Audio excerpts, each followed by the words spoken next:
Bonjour à tous et bienvenue dans le module 2 du Keisaku. Alors, qu'est-ce que vous allez trouver dans ce module? Eh bien, toujours et encore un petit peu de sémiologie au départ, avec des signes typiques que vous connaissez déjà certainement, et puis d'autres peut-être un petit peu moins. Ensuite, je vais vous faire un petit topo sur la stuccokératose, qui est une pathologie de la personne âgée, que vous prenez peut-être à tort pour des kératoses actiniques et qui n'en sont pas. Bon, une fois que vous aurez le nom en tête et que vous en aurez vu quelques-unes, vous ne passerez plus à côté de ce diagnostic. Il y aura également un petit quiz rapide, donc toujours avec des iconos.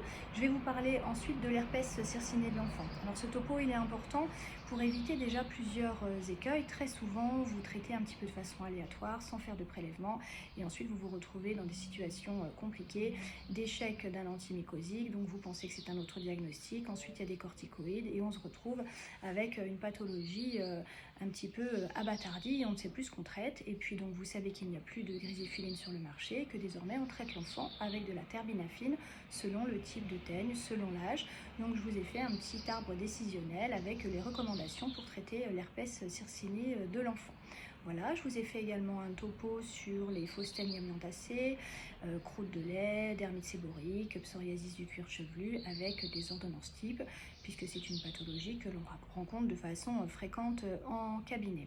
Voilà, on parlera également du coup d'œil du dermato avec les chancres ou nodules scabieux, qui est un signe dermatologique qui peut vraiment vous mettre sur la piste d'une gale quand vous avez un doute. C'est pas toujours très simple le diagnostic de la gale, surtout si le patient a déjà été traité à de multiples reprises, c'est recontaminé. Donc des fois on peut avoir un doute, donc ne pas hésiter à rechercher ce signe qui vraiment peut être salvateur. Il y aura toujours cette planche d'iconos, donc c'est la planche numéro 2 où vous trouverez 32 iconos. Vous pourrez régulièrement vous faire des petits quiz en reprenant toutes vos planches pour voilà, faire des révisions, parce qu'une fois que vous avez l'image en tête et le nom, derrière vous pouvez aller rechercher ce qui se rapporte à la pathologie, voilà, parce que le plus dur c'est de savoir ce qu'on cherche.